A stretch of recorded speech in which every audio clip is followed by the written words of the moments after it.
Hello everyone, this is Hank. I'm back for another episode. Today we are going to talk about a new Canon mode called the FV mode, which stands for Flexible Priority Mode. Okay, that is a new mode that Canon created with the new Canon mirrorless camera, like the RP and the R, and now we also have the R5 and R6, I guess. Now, I'm not really sure if the new DSLR camera like the 1DX Mark III has this mode or not. I do not know that. But I know that the mirrorless has that. Now, in order to explore what the FV mode is, I feel that it is a good idea to also review the other modes that we usually use, okay? I'm not going to talk about every single mode, but we're going to cover basically uh, the main modes. Okay, you start out with full auto mode.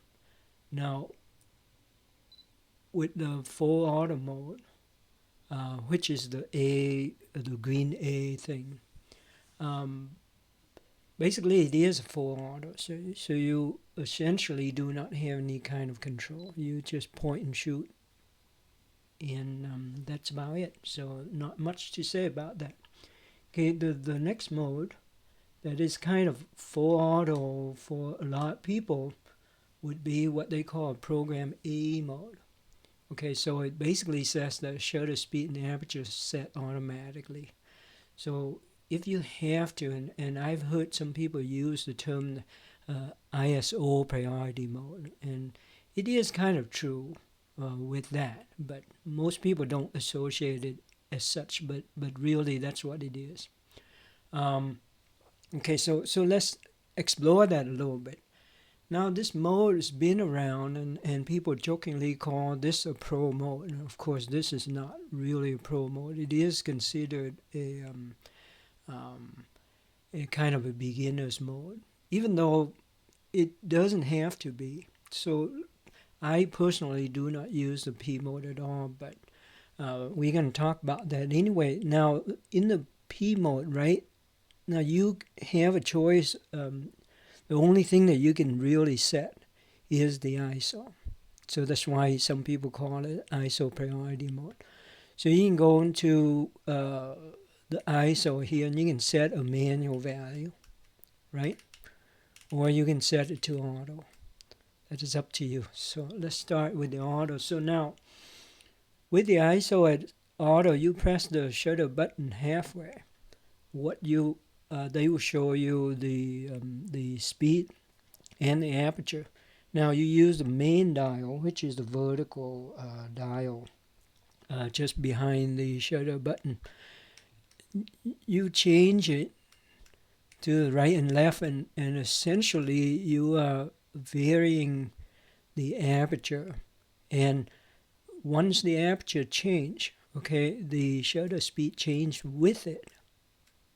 Okay, so you have a combination of that.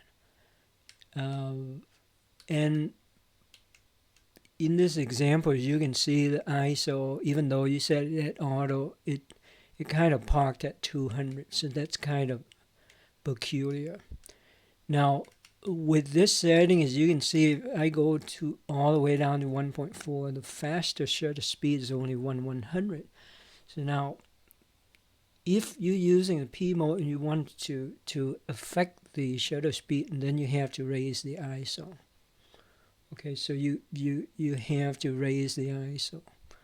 So, for example, instead of 200 that it shows for you and it doesn't change, you can, like, say, go to 1,000. Okay, and you set that as 1,000. Now, if you go down to 1.4, now you get 1,500, right? If you want 1,000 and then you change the ISO to 2,000. So basically, effectively, it is a ISO priority thing. But that's kind of backward way of controlling it. So now if I want to change the shutter speed, now the fastest ways to do it is the TV mode, right? So instead of using that crazy P mode, I can go in here and I can change. For example, if I want this thing to be 1/400, now I press the shutter button halfway and it says that with ISO 1000, my aperture is going to be 1.6. Okay. So basically, if I go up here, and then the aperture is flashing because it says that, hey, with the fixed ISO that you have, I don't have enough light. Okay, so it's flashing. So either you change the ISO to something larger, right? It's still flashing, so that means that you don't have enough. Okay. Or you can change it some more until it's okay, right? So, or to make it easy, just switch ISO to auto. And then you have kind of a real automatic mode that, but you see, you can't really control your aperture, so your aperture is stuck pretty low down.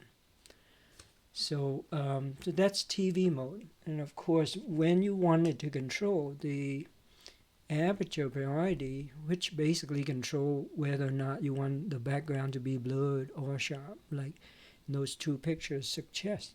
And then the AV mode. Now, AV mode, again, you have a choice of setting ISO to auto or some fixed number, right? And then when you change the main dial, you basically just change the aperture. Okay, and then you press it halfway, it tells you what the shutter speed is being displayed. Now, sometime it changes the ISO, sometime it changes the shutter speed, and the camera doesn't really tell you which one it wants to do. Seems to be kind of a random thing, or at least it appears random to me. So you don't really have that much control. So one of the modes that I use, actually I use it, I would say 98, 99% of the time, is the manual mode. The reason that I do that is not because I wanted to show off or anything, but I'm a control freak, so I want to control everything. Okay, it's a little bit harder work for me, but it's not too bad. So I can go in here and I said, okay, I got this 50 millimeter lens, so I can afford to set like 1/60 of a second, and then I don't worry about shaking too much because of that 1 over focal length, rule of thumb. That okay, so I'm kind of at a minimum safe speed of 1/60. So if I'm happy with that, right?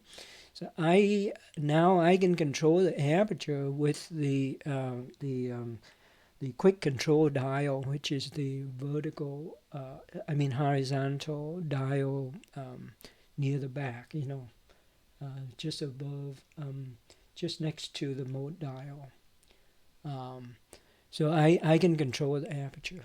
If I want a shallow depth of field, I go to f1.4. If I want something more, I go there. Now, in this particular example right now, I have the ISO set to auto, so whatever I do, it doesn't really change the thing at all. Okay, so when I press the shutter button halfway, notice that like my 1, 2, 3 thing there, it has the needle. It tells me that I'm right on exposure because my ISO is fixed. Now, the convenience of the manual mode is that it tells you whether or not you are in good exposure or not, according to the camera anyway. So, for example, I show you if I go to a manual ISO. Okay, so it's pretty dark in my room right now. So like say I set the ISO to 400 right now. Okay. Now, if you can see that on the exposure scale, it tells me that I'm too f-stop too low, so I'm dark. And I can see it on the screen as well because I have the simulation, exposure simulation enabled. So it will tell me what the sensor is going to record. So it says that I'm to f-stop. So this manual mode, even though it's full manual, but I don't really lose control of it. I know exactly what my exposure is according to the camera. Now, if I don't like it, I can change it to something I like. Because I usually take a picture a little on the bright side, just preference. And so I'm usually shooting, for example, in this case, let me kind of change that. So I normally shoot like a 1/3 f-stop bright or more. Okay, and this thing will tell me, right? This thing will tell me that hey, I'm 2/3 of a stop too bright. Okay, so it tells me a lot. I like the manual mode. Okay, so we basically explored all of the normal mode that we usually use with just about any cameras out there. Now Canon create this new FV mode. Okay, so let's explore that and see what is that about. And then I will tell you my recommendation of when to use it, if you decide to use it at all. Okay, so the FV mode, again, the official term for it is flexible priority mode, priority AE, automatic exposure mode. Okay, so now think of this mode as a combination of everything that we just talked about, not counting the full automatic mode. So it is a combination of a P mode, AV mode, TV mode, and manual mode, all lumped into one. Okay, kind of very interesting mode. Now, I've heard a lot of good thing about this mode. I personally don't use this mode. As I mentioned, I use the manual mode. So we're gonna explore what's going on with this mode.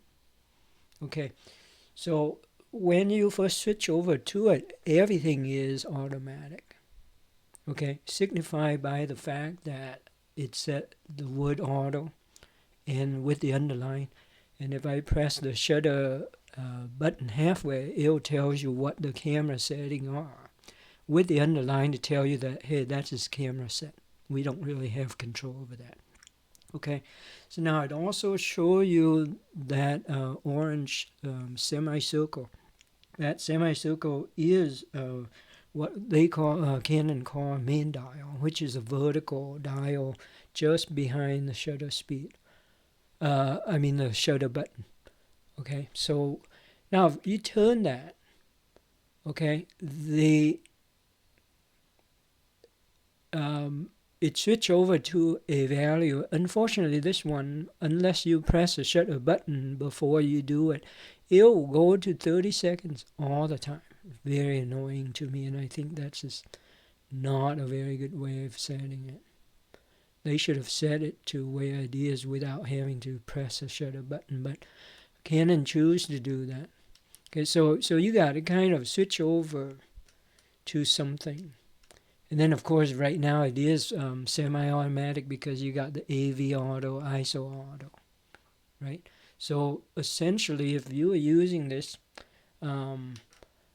essentially you would turn the FV mode into a TV mode, right? Because you are basically controlling the shutter speed. Okay, so you are using the FV mode as a TV mode, and it functions essentially identical. Now you have a choice of setting ISO to auto or not, right? Actually, you have a choice of setting everything to manual, and that's a difference. So as I mentioned, this can be a program mode. Oh, we didn't talk about program mode, did we? Yeah, we did.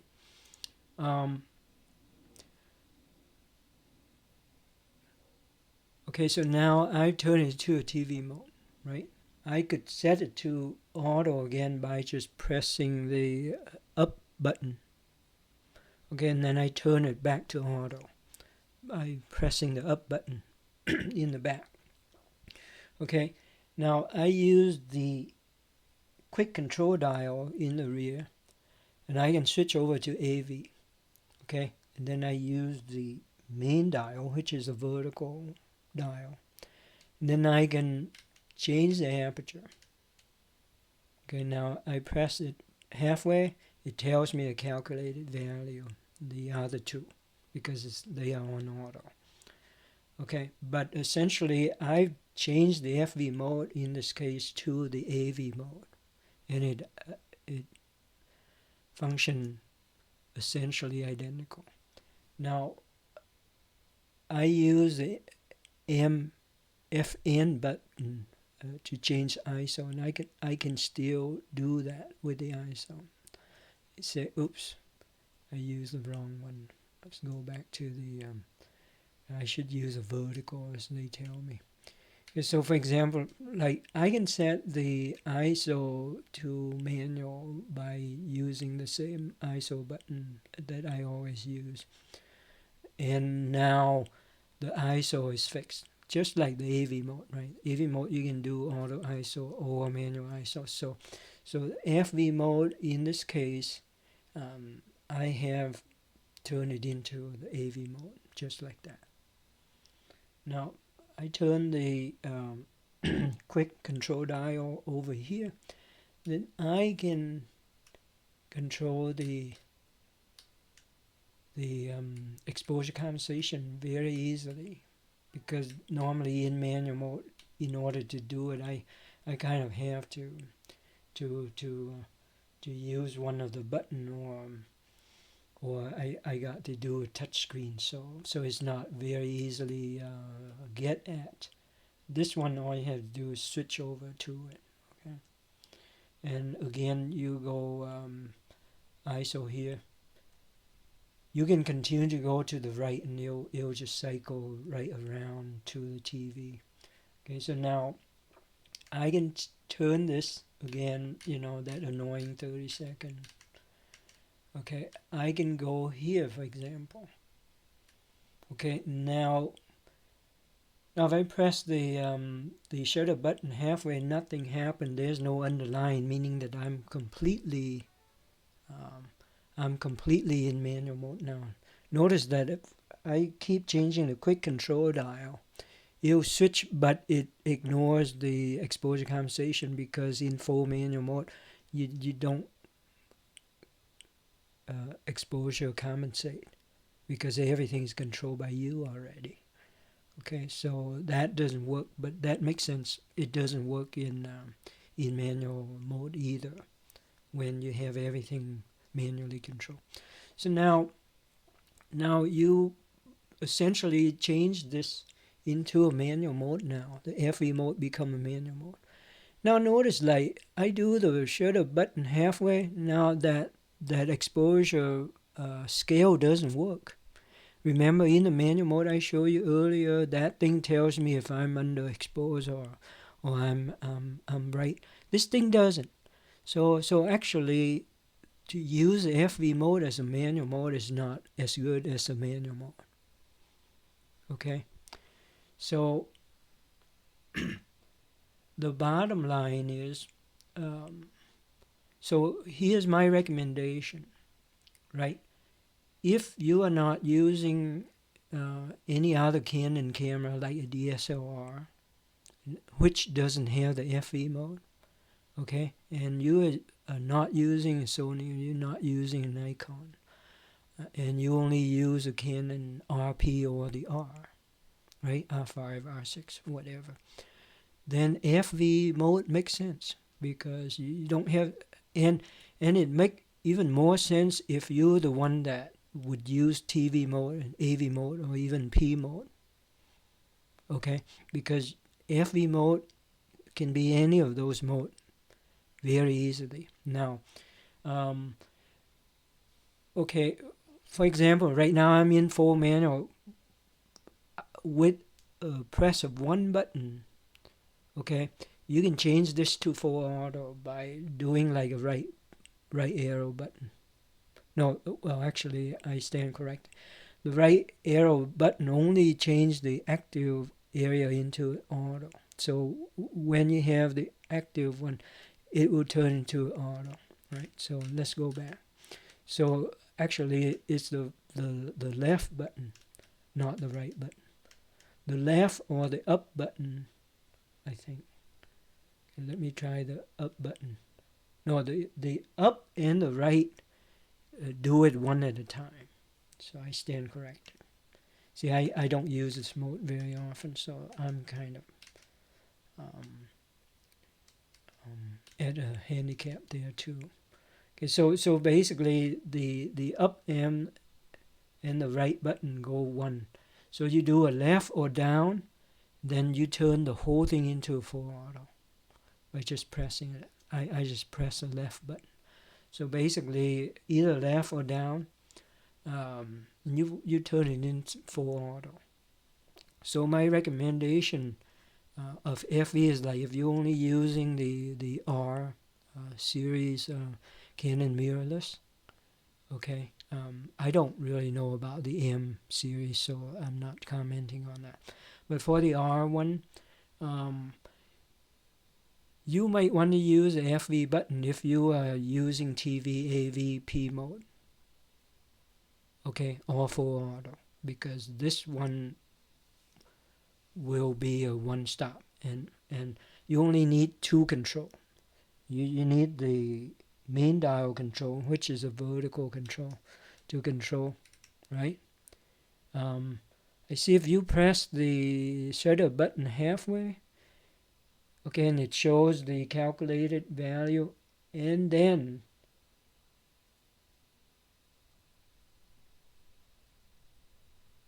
you change it. Oops. Okay, here you press this, and then you change it, and then it'll stay. It doesn't go to 30 seconds. So in order to do that, you got to remember to press the shutter button halfway first. Otherwise, it's pretty annoying. I really don't like that. Okay, if you're using manual mode like I do, then manual mode is more advantageous because it tells me whether or not I'm underexposed or right on or overexposed. In the FE mode, using as totally manual, I lose that. So I don't really have that as a guide, so that's inconvenient. Okay, so again, if you're using TV, AV, P mode, then you should switch over to FV, especially if you don't have a DSLR too, because DSLR doesn't have the FV mode, and that might confuse you. But other than that, FV mode is more convenient. For people that use manual mode, like myself, I recommend that continue to use manual mode. Okay, with that, I thank you. Sorry, this is one of the longer one that we have 22 minutes instead of the usual 7 or 8 minutes. So with this, I'm going to end it, and I would like to thank you very much for watching.